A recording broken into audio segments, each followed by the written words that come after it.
Easier difficulty charts provide a satisfying feeling for starters that are interested in having the game as an exercise. However, players may feel bored by playing them. There's not much challenge that will make them exert more effort.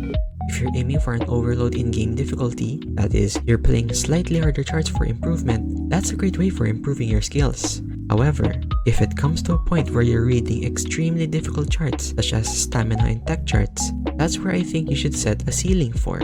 Only players with sufficient skill and knowledge of movement mechanics are able to play them, so it's best to lower down the difficulty if that's the case. If you push too hard on the rhythm game you're playing, you might end up making improper movements that might lead to injury, and that's what we don't want. Instead of having rhythm game exercise for the better, it could end up worse if you don't know how to do what's in front of the screen. To be honest, I've been guilty of this a few times, especially when playing harder charts in Pump It Up. At first, I think that the chart is manageable for me, and then I get hit with note patterns that I haven't got used to, which is why I tend to make suboptimal and sometimes over-the-top movements. Arcade rhythm games require a lot of money if you want to use them for exercise. In my country, each credit usually costs around 40 pesos to 60 pesos. If you want to exercise your arms in Mime or Chunitam, it's going to take around 45 pesos or 50 pesos respectively, with some arcades charging higher prices. A player looking to play 3 to 5 credits would cost up to around 200 to 300 pesos, which may be enough if he or she wants to play once a week. However, if you're thinking of doing a similar routine I mentioned, the cost would total up to 10,000 pesos for a year of continuous weekly rhythm gaming, which in the Philippines is already a hefty sum for such a niche set of arcade games. You could easily jog around a nearby park or do basic exercises in the comfort of your home for free.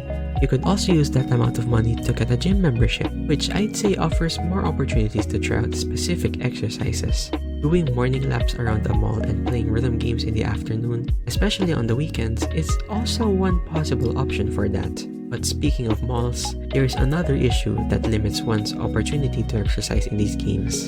Unlike in other countries like in the United States or in Japan, where many arcades have dedicated buildings to host various games, most, if not all of the arcades in the Philippines are located inside the mall.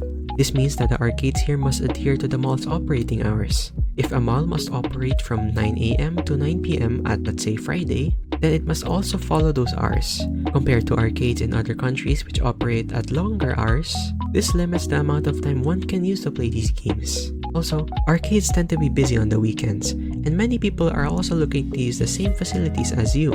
Unless you plan to shuffle up your arcade rhythm gaming spree, people might get pissed at you because you're doing a 5-credit marathon trying to get an all perfect on a certain song in that washing machine game.